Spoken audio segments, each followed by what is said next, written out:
If you had $750,000, $1 million, or $1.5 million to invest, where would you invest it and what would you buy? Whether you've got under $1 million to invest or over $1 million to invest, the smartest move is to make sure that you are investing it in assets that grow in value over a long period of time so you can actually make money. So in today's video, I'm going to take you across the east coast of Australia to show you 5 regions that my team are personally investing in. I'll show you where we're investing, what we're investing in, how much we're spending, why we are investing there, and everything in between. The focus is very simple. We find properties that have a long-term track record of growth and have a strong future potential of growth. We find properties that we can add value to through strategic renovations, potentially developments, and adding second dwellings. And fundamentally, we want to buy properties that we can buy today at a price that we can sell in the future for a significantly higher price, which naturally build us wealth. So without further ado, let's jump right on in. Now I'm going to scroll through my little iPad here. I'm going to show you essentially 15 different properties that we've bought all across the east coast of Australia. We're going to start from Brisbane, then we're going to come down to the Gold Coast, then we're going to come down to Newcastle, which is in New South Wales. We're then going to come down to Central Coast and Sydney, and then we're going to go all the way south to Victoria, and that is where we will finish. Now in each of the regions, we are going to run through a property that is valued between $750,000 and $1 million. We're going to look at a property that's valued between $1 million and $1.5 million, and then we're going to look at an asset that's valued between $1.5 million and $2 million. So we're essentially covering the 3 price points where we purchase 99% of our residential assets in. Now, a really key thing to note here is this is just for residential property investing. This is for people who are in the accumulation stage of their investing journey. If you don't know what that is, go back and watch one of my other videos where I run you through exactly what the 5 stages of property investing is. But this is for people that are in the accumulation and the acceleration phase of their journey, building their capital base. Now, the first property we are going to start at is our Brisbane property between $750,000 and $1 million. Now, this property is in the suburb of Strathpine, which is north of Brisbane CBD. If we look at the map here and we zoom out a little bit, we're north of Brisbane CBD. We're about 20 to 25 kilometers north of Brisbane CBD. It is an established area with a strong track record of growth. Now, there are a lot of suburbs in Brisbane that are new suburbs. They're building new houses there. They're in new housing estates. That is the opposite of what we want, because generally you're getting a smaller block of land, because obviously when a developer develops a block of land, they want to make sure they maximize how many blocks they can get out of the big block. So the land sizes are smaller, you're getting a brand new dwelling on that, which means you're paying a premium for it, and there's no ability to add value. So we're investing only in established locations. So Strathpine as a suburb, 20 to 25 k's north of Brisbane CBD, established location, older style homes, big blocks of land. This asset here is on 615 square meters. And they're not building houses like this anymore. They're full of character. They've got a huge amount of owner-occupier appeal, and you can add value to the property. So this asset is a 3-bedroom, 1-bathroom property with a carport off the side and a good driveway where you can park cars. It's tenant ready from day dot, so we don't have to spend any money on this property. And we paid $815,000 for it. Now, it's got a deck off the rear. It's got a level block of land. It's got a small garage. It's got a neat and tidy kitchen, things like ceiling fans and air conditioning in all of the bedrooms. And it is tenant ready and has the ability, if we wanted to down the track, to add value to the property, potentially add a granny flat in the back to obviously dramatically increase the rental yields. So it ticks all of our fundamental boxes. The floor plan works, actually a 3-bedroom plus a little office/study. The 3 fundamentals we look at, and this property ticks all 3 of those fundamentals, is we make sure we tick the location box. So we essentially get into the best quality location we can possibly afford. And that location needs to be dominated by owner-occupier buyers, not by investors. So we're talking 65, 70% plus of the demographic in the location needs to be owner-occupiers. Why, you may be thinking? Because owner-occupiers buy regardless of market conditions, and they buy with their hearts, not with their heads, meaning that they don't really think about price all that much because they're buying there to go make sure they're in the right school catchment zone. They buy there because their family lives close by. They're buying there not because of a price point, but they're buying there because they want to live there for personal reasons, which means they pay premiums for property. So that's number one, is location. So make sure we're in the best location we can afford. What you'll notice is as I run through the next properties in Brisbane, they get closer to the city because we have bigger budgets and we can get into better locations. Now, the second component is owner-occupier appeal. I did touch on that, but it is what do owner-occupier buyers want in these locations? And that changes from suburb to suburb. Every suburb and owner-occupier wants something different. For example, in Sydney, in certain suburbs, owner-occupier buyers want a tennis court, which may seem obscene, but there is suburbs where owner-occupiers will pay an absolute primo for a tennis court. They'll pay a primo for a north-facing backyard. They'll pay a premium for a certain floor plan, a certain style of home, etc., certain school catchment zones. So it's understanding what that owner-occupier buyer wants and making sure that you buy a property that ticks as many of those boxes as you possibly can for your budget. So it's a location, it's owner-occupier appeal, and the last box we need to tick is scarcity. So what makes this property unique and stand out in a good way, not a bad way? Being on a main road or under a flight path, for example, is not the kind of scarcity we're looking for. The kind of scarcity we're looking for are things that people love and that you don't find in many properties. So for example, it could be a slightly larger block of land. It could be, like I said, a certain school catchment zone where there isn't many properties in that zone. It could be a certain style of home. It could be a certain street that buyers in that suburb pay a premium for. So it's all these little 1%ers that make your property more scarce and more valuable as time goes on. So keep those three things in your mind as I'm running through all these examples across the east coast of Australia. So $850 was the purchase price of this asset. 3-bedroom, 1-bathroom property, 20 to 25 k's north of Brisbane CBD. Ticks our three fundamental boxes. Owner-occupier appeal, it's a character style home, good flat backyard, parking, quiet street, all the things, leafy suburb, etc. It's got the owner-occupier appeal and it has the scarcity elements. It is tenant ready from day dot, so we don't have to add any value to it. It's in a suburb, being Strathpine, that's performed at over 9% per annum over the last 14 to 15 years. And obviously they're not building any more of these kinds of properties. So ticks all the boxes, it's performed, we can add the granny flat. And if I had a budget of sub $1 million and I wanted to buy within the Brisbane region, this is the kind of asset that I'd be buying. And this actually is an asset that we have purchased for a client. Okay, so there's the first one. Brisbane, sub $1 million, there it is. Strathpine, 3-bedroom home, character style, level block of land, quiet street, value over potential, second dwelling potential. Bang, let's go. Slightly higher budget. Now we're talking 1 to 1.5 million. We are still in Brisbane and we are still on the north side of the Brisbane River. And this time we are in the suburb of Stafford. So let's get familiar with Stafford. Now, previous we were in Strathpine, which is north of Stafford, probably 6 to 10 k's north of Stafford. So we're 6 to 10 k's closer to the CBD. Stafford, very similar to Strathpine, but it's just slightly more premium, which means you're going to pay a little bit more for property. You're closer to the city, and you probably find more of the Queenslander or the typical Queenslander style of home here. Now, Stafford has a median price point of just under 1.15 million bucks for a house, and it's a suburb that we love and we buy a lot of assets in. So this property that I'm about to run you through is 9 Byth Street. It's a 3-bed, 1-bath home, like I said, Queenslander style, and it is on a big old block of land. We're talking just over 600 square meters. Now, what will probably surprise you is the things that I'm about to outline are very similar to the Strathpine property. It's on a good level block of land. It's got side access for plenty of parking. It is an elevated block. It is tenant ready from day one. You can add a huge amount of value to the property. You can put a new kitchen in. You can put a new bathroom in. You can put a second dwelling at the rear, which means you can double the rental income. So it ticks all of the boxes that we look at when we are buying property. Now, over the last 15 years, Chermside as a region, Stafford as a suburb has performed at 10.5% year-on-year annualized growth, which is extremely strong, slightly stronger than Strathpine because we are in a more blue chip and premium location. So it has performed really, really well. Obviously, they're not building any more properties here. They're not rezoning the land to go and build high-rise apartments or subdivide and build new house and land packages.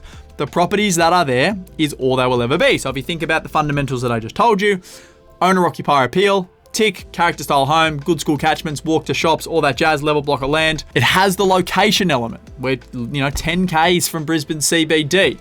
less than 15 minutes away. Can't get much better of a location than this, and the price point obviously is reflective of that.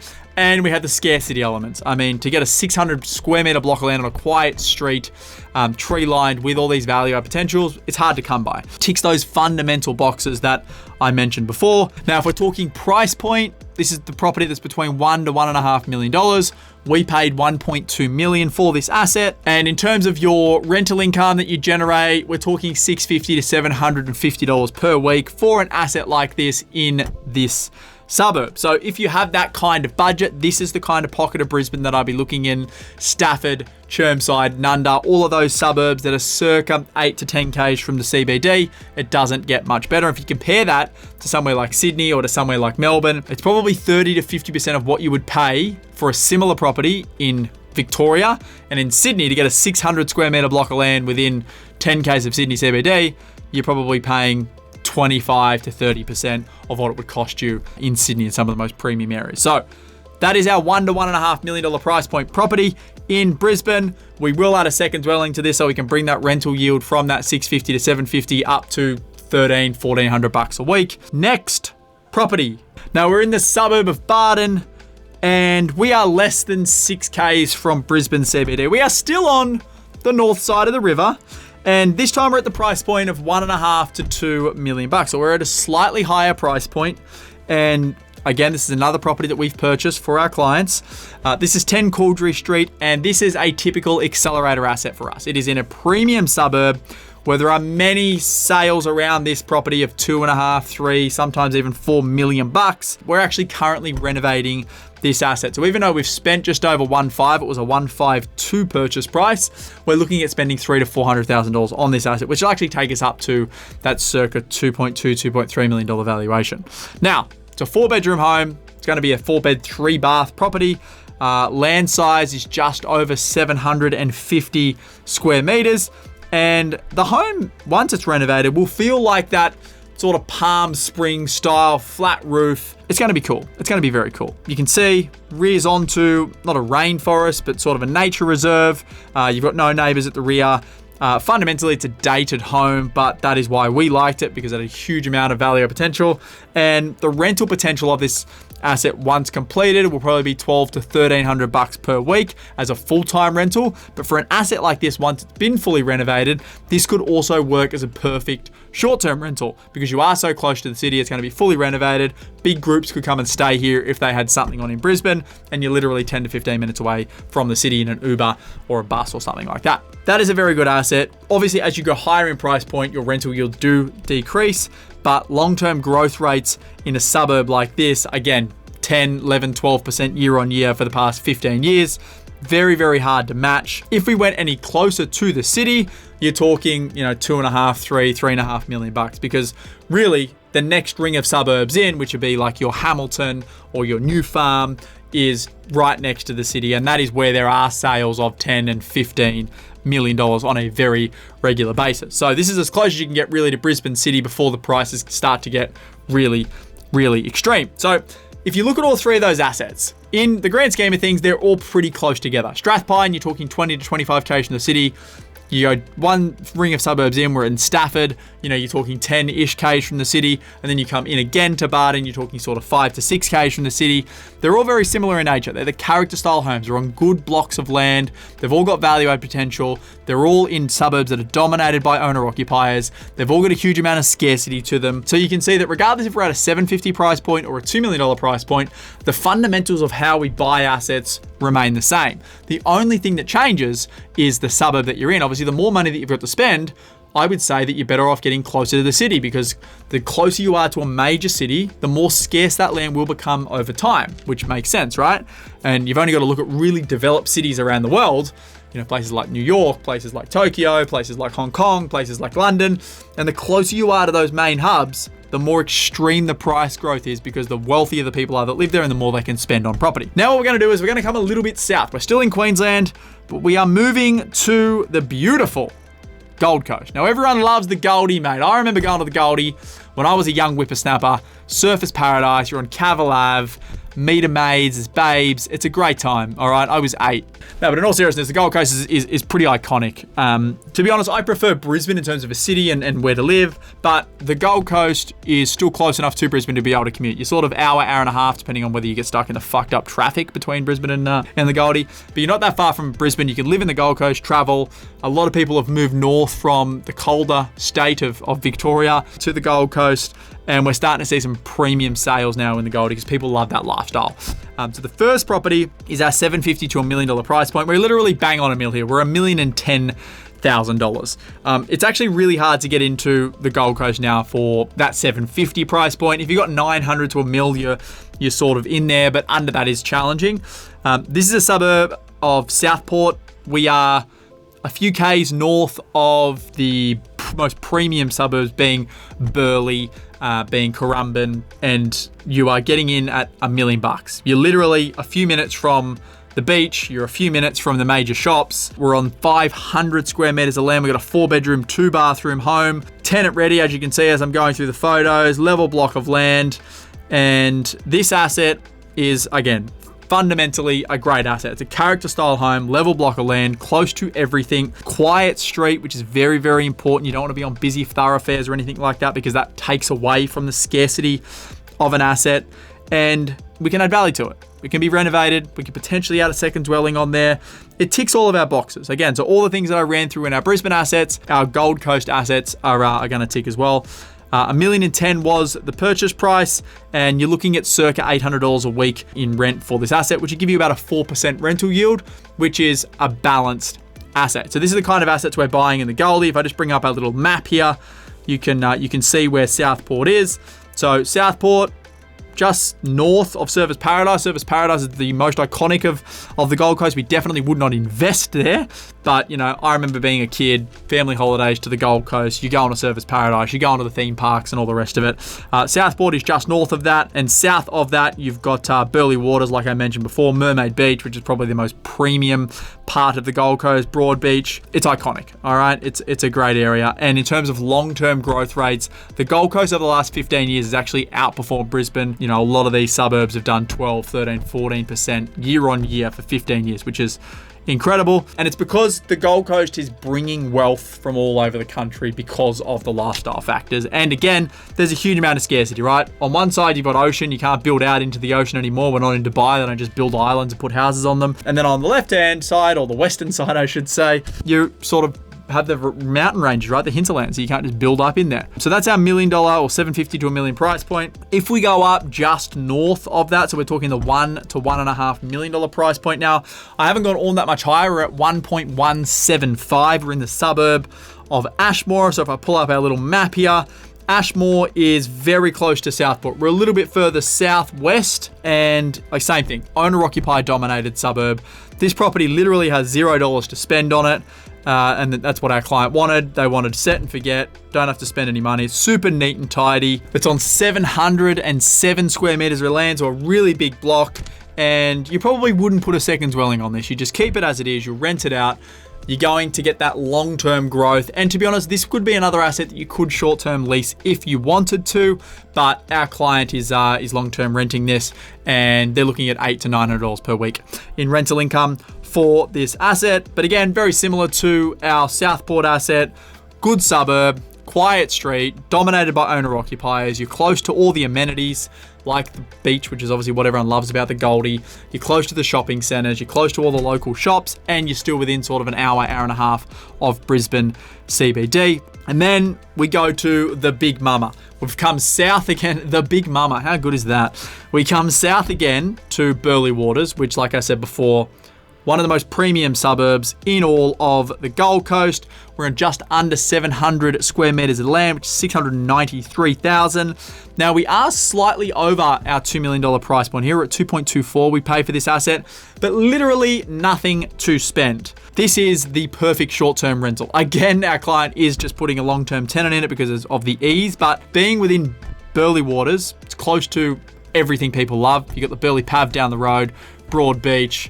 You've got the beach literally minutes away. You've got a pool in this asset. It's a 4 to 5 bedroom home, fully renovated. It's even got a home cinema in it. So this would absolutely crush as a short-term rental. You're probably getting $1,000 to $1,500 a night for something like this. It is rented for just under $2,000 per week, which does give a really strong yield. We're talking like 4 to 4.5% as a gross rental yield. Again, long-term growth here. That's all we're going for. We're going for set and forget, hold the asset for a long period of time. If we look at the historical growth of this asset, 2006, $564,000 it sold for. Then in 2020, $1.65 million. So it's tripled in value over 14 years. And then from 2020 to 2025, it's gone from 1.65 million to what we paid for it, which is the 2.24 million bucks, which again is $600,000 worth of growth in 5 years, which is about 40-ish%. Obviously, there's renovations and maintenance and all the rest of it that goes into that, but you can see historically, it's performed really well. Over the last 20 years, it's gone from being a $560,000 house to now being a $2.25 million house. So it's 4x its value. So very good, doesn't get much better. As you get closer to the water, like Burleigh, and Burleigh waters are probably the best suburbs, Mermaid waters, etc. Generally, as you get closer to the water, if you're either on the canals of the Gold Coast or you're on the beach, you can be talking 5, 10, 15, $20 million. If you're on Hedges Ave, which is, arguably the most premium address in the Gold Coast, there's houses where 20, 30, 40, $50 million, a lot of billionaires live there. That is what you're surrounded by in the Goldie. But you can see the real difference between Brisbane and the Gold Coast. Gold Coast isn't as big as Brisbane, so you don't have as many options at a lower price point. Better lifestyle, a lot of people say, in the Gold Coast and Brisbane. But personally, I'd prefer Brisbane over the Gold Coast. But that's just a personal preference. That's Queensland in a nutshell. That's where we're investing. We're investing Brisbane, we're investing Gold Coast. We're not investing anywhere else inside of the Queensland marketplace. And that's the sort of price points we're buying at. $750, $1 mil, $1.5 to $2 million bucks. Now we're going south of the border. And we're going to Newcastle, folks. I'm not from Newcastle, but a lot of people think I'm from Newcastle. I'm from Sydney, but I love Newcastle. It's very similar to like the relationship that Brisbane has with the Gold Coast, right? Newcastle's probably a little bit further away from Sydney than the Gold Coast is from Brisbane. You're sort of 2 hours north of Sydney, depending on whereabouts you are in Sydney. If we're talking Sydney CBD, circa 2 hours north. Incredible lifestyle, much cheaper price point than the comparable properties inside of Sydney. And half of the bloody region we buy for our clients because we see a huge opportunity there. We see it transforming. We see all the private money going there. It's very, very hard to beat. So first property, first cub off the rank. Again, this is another property we've bought for a client. We're in Woodbury, which, if you look at Woodbury on the map, you're still within the Newcastle City Council region, but you are about 20 to 30 Ks west of the Newcastle CBD. But when we're talking price point here, we're talking price point of, circa $600,000 to $700,000 you're getting into this suburb. This property is for rent at the moment, $620 per week. We're talking 29 Michael Hill Avenue, Woodbury, not the jeweler. No, Michael Hill Avenue, folks. What we love about this property, tenant ready again, 3-bedroom, really, really neat and tidy property. The big thing, as you can see, is the backyard where we can add the second dwelling. So we do a lot of second dwelling / granny flats in the suburbs, Woodbury, Beresfield, Taro, because the price point at that $600,000 to $750,000, $800,000 price point, you're still getting a 4% rental yield on the existing dwelling. You got historical growth rates of 8, 9, 10% year on year the past 15 or 20 years. Plus, you can build a second dwelling in the rear for that $250,000, $300,000, and then add another $550, $600 a week in rental income. So you're getting rental income off these kinds of assets of $1,100 to $1,200 per week, which is wild. It gives you that 6% plus rental yield with that long-term growth. So if you have that kind of budget, that $700,000, $750,000, $800,000 budget, this is the kind of asset that I'll be buying. This is a brick home. You get a lot of weatherboard construction homes in these areas as well. Level blocks of land, train station. You're at the end of the M1, which is, from Sydney to Newcastle. These are the first suburbs you come to. Huge value, and it won't be this price point for very long in the Newcastle region, because as you start getting closer to the city, it starts getting much more expensive, which is what I'm going to show you right now, folks. Now we are in the suburb of Waratah, which is under 10 Ks from Newcastle CBD. We call this the middle ring of Newcastle. This asset, incredible. This is, again, a typical accelerator asset that we buy for clients that want to add value. We're talking over 850 square meters of land, 3-bedroom, 1-bathroom home that we're going to renovate. It's currently under renovation at the moment. And then we get that huge block at the rear that we can subdivide and build a new house on, not just a small second dwelling like a granny flat, but an actual house. So this is the kind of asset that we'd be targeting, with $1,036,000 is what we've paid for it. And if you look at the photos, it does need work. But by the time this is finished, we're talking, a $2.5 million gross realization or total value. Huge side access, which you can see there, quiet street, level block of land. It's actually falling to the street, which is obviously great for developing because your sewer and stormwater become very, very easy. Within 10 Ks of Newcastle CBD, close to the train station, close to the local shops, close to really good schools, character style home, dominated by owner occupiers.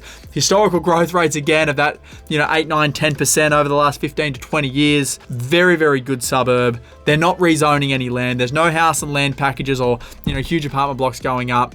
They are fundamentally what we target. They're blue chip, and they're going to get more and more blue chip as time goes on. They're not building any more of these things. So we love this asset, and if you have that circa $1 to $1.5 million as a price point in, and you want to invest in the Newcastle market, the middle ring is where we're targeting. We're targeting your Waratahs, your Mayfields, your Tyres Hills, your Lambtons, New Lambtons, Broadmeadow. If you don't have as much of a budget, you're going to have to go further out to your Beresfields, Taros, Woodburys, Wallsends, places like that. So that's the $1.5 million price point.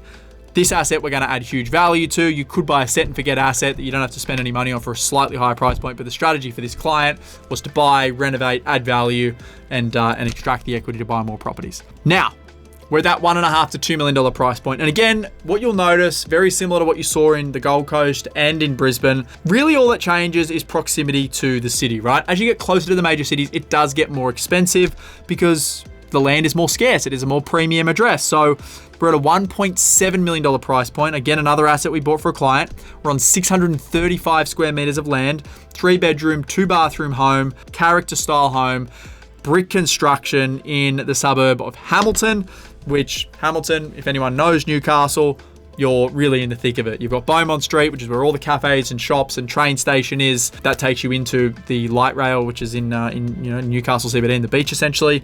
You're a couple of Ks from everything. Couple of Ks from Honeysuckle, which is the foreshore on the harbour. Couple of Ks to Merriweather Beach. Couple of Ks to Newcastle CBD. And you've still got a really big block of land, as you can see. Corner block here.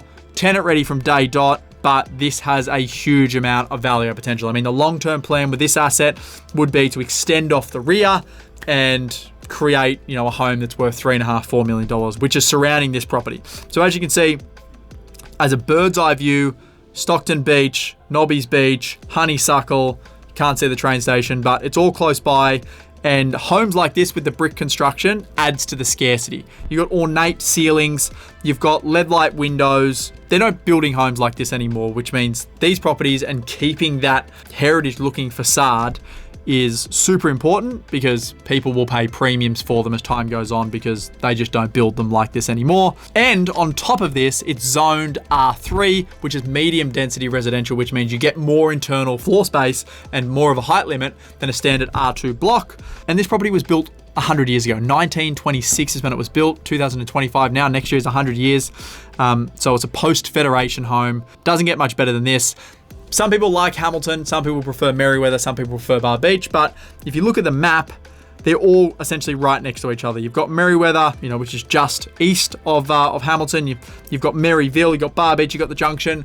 The suburbs are very same. The price points are very, very similar. The difference is sort of lifestyle and what you prefer as a buyer, but you've got public schools there, some of the best in the country. Newcastle Grammar is there, which again is one of the best schools in the country.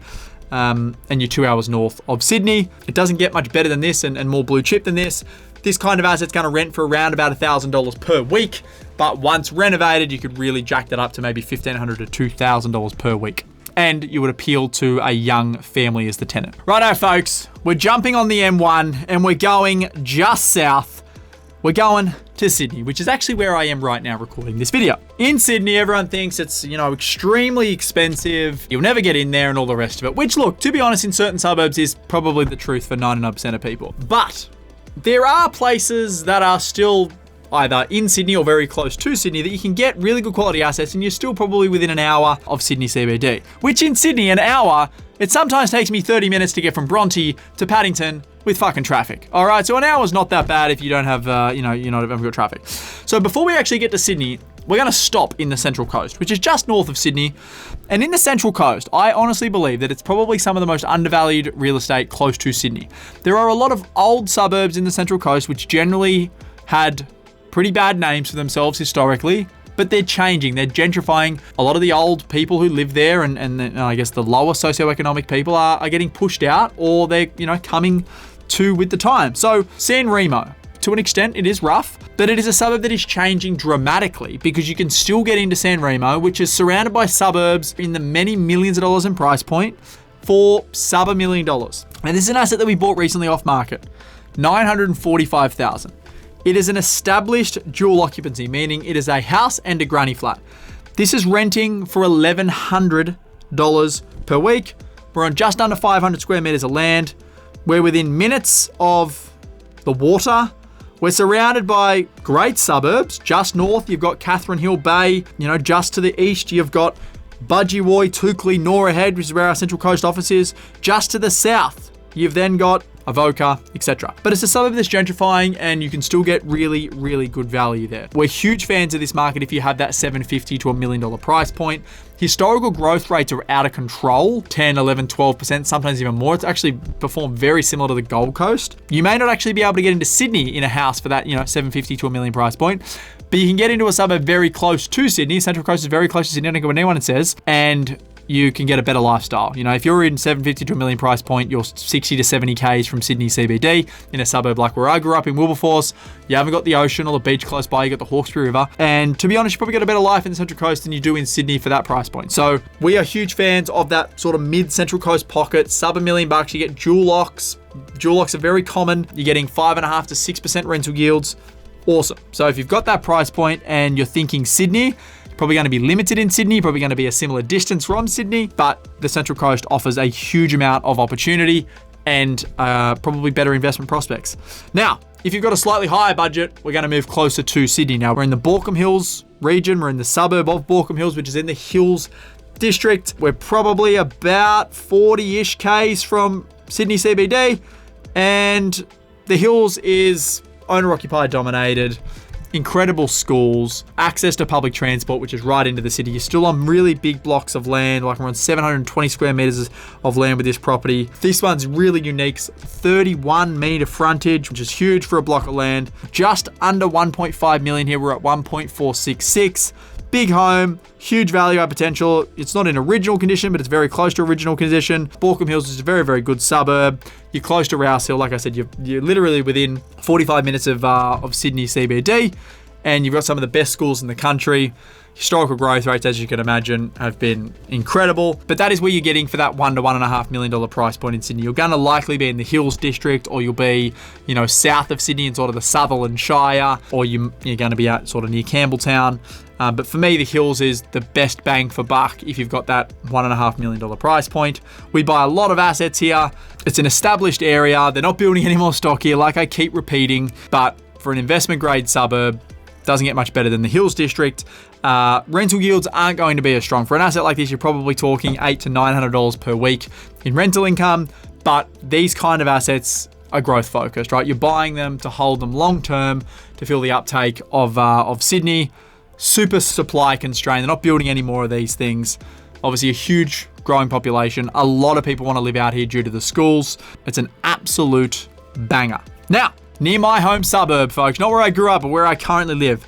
This is the suburb of Clovelly. And the reason I wanted to put this one in here is because generally when we think about good assets and growth-focused assets, we generally just think of houses, right? But in Sydney, it's different because a house in Clovelly is $3 million for a semi at a bare minimum, but really you're talking north of $5 to $6 million for an actual house in Clovelly. But in the same suburb with probably better views, better location, you can get an apartment. And apartments are very common for people to live in the eastern suburbs of Sydney. Like Clovelly is less than 10 Ks from Sydney CBD. You're by the beach. You have literally the best lifestyle in Australia. If you have the money to live here, it doesn't get any better. You got all the best restaurants. You've got, the airport there, international airport. You're within 10 k's of Sydney CBD. It's the best. I love living in Bronte, but this time we're talking just under $2 million, but it's a 3-bedroom, 1-bathroom, 1-car apartment. Now, you're in a small boutique block of less than 12 apartments. That's the key when you're buying apartments in Sydney. You're not buying in the high rises in Zetland and Waterloo and Chatswood and all these suburbs that have these huge apartment blocks. You're buying in suburbs where the apartments that are there were built 50, 60, 70 years ago. They're small blocks of 12 or 8 or 6 apartments, which means you essentially own, if you own one, apartment in a block of 12, you own 1/12 of the land that sits on. They're not rezoning the land. The houses next to you are worth 5, 10, 15, $20 million. You're surrounded by wealth. They rent like you wouldn't believe. You put them up for rent in the middle of summer and you got a line of 100 people down the road. This apartment here is a 3-bedder, like I said, 1,915 is what it sold for. Huge amount of value add potential, which not a lot of people think about with apartments. They don't think you can add value to it. But if you look at the kitchen, original, go through and renovate the kitchen, new flooring throughout, you could do a new bathroom, and you could turn this apartment into a $2.5 million apartment. Clovelly Road, you're walking distance to Clovelly Beach, you're walking distance to Clovelly Road shops. It doesn't get much better, and growth rates for apartments like this exceed houses. So if you looked at this apartment in terms of growth versus the house I showed you previously in Baulkham Hills, this apartment will more than likely outperform that house in Baulkham Hills because they're super scarce. There isn't a lot of these things. You can't just buy something, within a couple of 100 meters of a major beach in Sydney. The other scarce element to this is the 3 bedrooms. Most apartments in the east are 1 or 2 bedrooms. A 3-bedroom adds to that scarcity and that owner-occupier appeal. I would probably try and add a second bathroom into this apartment. You can see it's got a bathroom and a powder room. It'd be good to be able to make them 2 separate bathrooms, and ideally one of them is an ensuite to the main. So you can do these things, and I think it's not a thing that people think about. Again, short-term rental, incredible. I've got one in Coogee, which is a short-term rental. It's doing really, really well. I actually did a video on it the other day on my Instagram if you want to go watch that. But a lot of people don't think about apartments when they think investing. I personally started with apartments. Apartments just like this. First one, Coogee. Second one, Maroubra. Third one in Bar Beach, which is in Newcastle. All identical to these kinds of properties. Close to the water, got good views, boutique block. Doesn't get much better. So in Sydney, it is very normal in suburbs like this to buy boutique apartments. And historically, they perform as good, if not better, than a comparable house in another suburb for the same price point. We're going south, folks. We are going south, all right? So buckle up. We are in Victoria, folks, and specifically, we are talking on Melbourne and the surrounds. We invest in the most premium locations we can afford to buy in, obviously. So we aren't going regional and on the outskirts. One of the suburbs and one of the regions that we target is just southeast of Melbourne. We're in the suburb of Frankston. This is our sub-$1 million price point between $750 and $1 million. We bought this recently for a client. 3-bed, 2-bath, 3-car, $720,000, just under 620 square meters of land in the suburb of Frankston. Now, I know a lot of people are like, oh man, Frankston, bad name in the past, blah, blah, blah, blah, blah. If you actually look at where Frankston is on the map, let's just scroll out here. Melbourne CBD. Obviously premium, all the suburbs around it, very premium. You come just south, even to places like Brighton, for example, Hampton, you're talking many, many, many millions of dollars for houses, okay? Then as you come a little bit further south to Frankston, it did get a little bit rough and it's gentrifying now. And then as you go a little bit further south again, down to the Mornington Peninsula, very premium, very blue chip, a lot of money. Frankston is a suburb that is in between some of the most premium suburbs of Melbourne and some of the most premium suburbs of the Mornington Peninsula, and it's eventually gentrifying and closing in. And that's where the opportunity is there. You're really close to the water. You've got all of the amenities there. You're not that far from Melbourne CBD, and you can still buy properties for $720,000 like I'm showing you here. We just bought another one only yesterday off market for $700,000. You can see you're close to everything. Close to the beach, close to the shops, level block of land, huge amount of value add potential, which is exactly what we're going to do to this property. We're going to fully renovate it. It's got a huge backyard, which we're going to now go through and add a second dwelling to as well, which will take the rental income of this asset from being that $550, $650 a week in rent to that $1,100 to $1,200 a week. We aren't within a couple of k's of Melbourne CBD, but we are in the middle of Melbourne CBD and the Mornington Peninsula. You're close to the water. You got all the amenities there. Price point for $750,000, $800,000, $900,000. It doesn't get much better than this. Established locations, level blocks of land, and to be honest, like I said, The stigma of what Frankston used to be is not what it is turning into. And as more and more people buy and renovate and add value to homes and it becomes more and more family orientated, the stigma will go away, and that's where the opportunity will be gone. So that is where we're buying for sub $1 million. We're buying in Frankston and the surrounding suburbs, or potentially on the other side of the bay in Geelong and a lot of the suburbs in Geelong. Closer to Melbourne CBD. We're in Forest Hill for our $1 to $1.5 million price point. Again, another property we've bought for a client. We're on just under 700 square meters of land here, 698 to be exact. 3-bedroom home. It is a character style home with a huge amount of value potential again.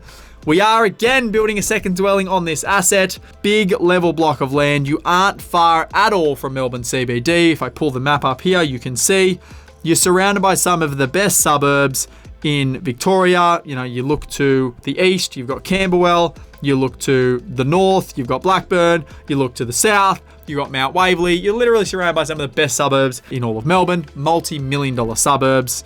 And again, it doesn't get much better than this asset when you're talking that $1 to $1.5 million price point. We're on just under a 17-meter frontage as well, which again is very rare, potentially adds to the development potential of this asset.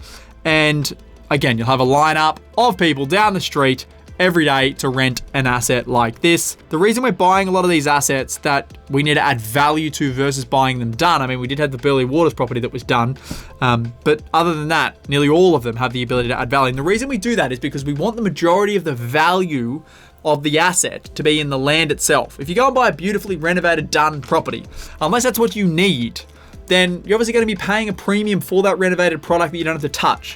Whereas with assets like this, if this property was renovated and we didn't have to touch it, you're looking at north of $1.5 million, right? So the gap between what we can buy it for unrenovated and what it's worth renovated is actually where the opportunity lies to add value and to increase your equity and to increase your rental yield. So that is why we like assets like this, closer to the city, higher price point, slightly lower rental yield, huge value potential. Long-term growth rates have struggled a little bit recently in Victoria, obviously due to what's happening with government down there. They've changed a lot of stuff that's affected the property market. It's made owner-occupiers and investors alike not want to touch it as much as they used to. Up until 2022-ish, for the previous 25 years, Melbourne was actually the strongest performer of all capitals around Australia. And this just shows you what poor leadership can do, which is obviously something that's out of our control. So you'll notice that in every state, the closer you get to the major hubs, the more expensive the property gets. We see opportunity in Victoria at the moment because it has lagged, because it is now at a lower median price than Adelaide and Perth, which again, you think about Melbourne, major city in Australia, one of the largest populations in the country in terms of the state and the city, but it's lagging behind, so there's probably opportunity there. And obviously when we invest, we're investing for 10, 20, 30 years, which means that over that period of time, the market will recover. Hopefully it gets better leadership and it'll do well. Now, our next price point, $1.5 to $2 million. What you will notice here is not all that much different from the last asset. The only thing that has changed really is that we've gotten slightly closer to Melbourne CBD. So before we were in Forest Hill as the suburb, which is just to the east of this. Now we are in Camberwell, which is just closer to the city by a couple of Ks. Same thing. Similar block of land, just under 700 square meters. This house is a 4-bed, 2-bath, huge block, level, tenant ready, but can add value to the property. You don't have to spend any money on it. And same thing, this property, it doesn't get much better. Camberwell is one of the best suburbs, probably top 10 in Melbourne. This rears onto a park as well, which adds to the scarcity of an asset. You have no neighbors at the rear. Obviously, if you've got a young family, you don't just have access to your block, you've then got access to the park. Open plan living, it's got value potential, and again, they're not building any more land close to Melbourne CBD. What is there is all there will ever be. You can't just knock over houses and build new houses. There's zoning requirements, planning requirements, there's heritage overlays and all that jazz. So for under $2 million, suburb of Camberwell, it doesn't get much better. Obviously, your rental yields are going to start coming in lower, but again, houses like this could potentially be short-term rentals. When you're only 5 to 10 Ks from Melbourne CBD, this could suit a big group of people. You'll obviously increase your yield with a short-term stay versus a long-term rental. Obviously, there's restrictions and all the rest of it around that. That is a way you can increase your yield if you didn't want to, say, go add a second dwelling, which you wouldn't do to an asset like this. That is the 3 assets in Victoria. And like I said, what you notice further away from the city, slower price point, more opportunity in terms of, lower price points. as you get closer to the city, the assets remain similar in terms of how they look and feel, but the land itself is more expensive because you're in a more premium location. And what history shows us is generally the more scarce the land, which means the closer to the major cities, the higher the price point per meter of land and the stronger it will perform, because as the population grows, more and more people want to live closer to the hubs, which means there's more and more demand for more premium land. So you need to make sure that you buy the best asset you can afford, not just the cheapest asset, because that's what a lot of people get caught up in. And the only thing that really changes from, we look at where we started, which is in Brisbane, then we come down to Newcastle, then we're in Sydney, now we're in Melbourne or Victoria. The only thing that really changes is the look and feel of the houses. The block sizes are relatively similar. You're talking like, 5 to 700 square meters. The size of a house is very similar. The distance from the city, again, is very similar. It's just really what they look like, because in every suburb and state, obviously, there's a different style of home. So whether it's 750,000, 1.5 million, 2 million, 2.5 million, whatever it is, the fundamentals do not change with these assets. Location, owner-occupier appeal, and scarcity. All that is different are the numbers. Focusing on the right regions, the right property types, and the right fundamentals is what gives you the highest probability of growing real wealth through property over a long period of time. And if you look at the wealthiest people in Australia and the assets that they've bought and they still own now, it shows us that in droves. Now, some people have bought and they've gotten lucky and they start to think they've got the Midas touch when it comes to property and they don't need a plan. But the fundamental rule is if you fail to plan, you plan to fail, and a few quick wins doesn't equal long-term property success. You need to make sure that you have a plan, that you follow the fundamentals, you invest over a long period of time, and you invest in suburbs like I've run you through on the east coast of Australia. What state you're in doesn't really matter. What matters is you buy the right property in the right suburb, in the right region, following these fundamentals, regardless of the state, hold it for a long period of time, and it is highly unlikely that you will not make a huge amount of money over that period of time. Because in the long run, that's what turns good decisions today into financial freedom in the long run. Make sure you like, subscribe, and comment on this video, folks, if you want more videos like this or you've got better ideas for me. And if you want to go watch some other videos that I've got, tap here and do those things. And I'll see you next time.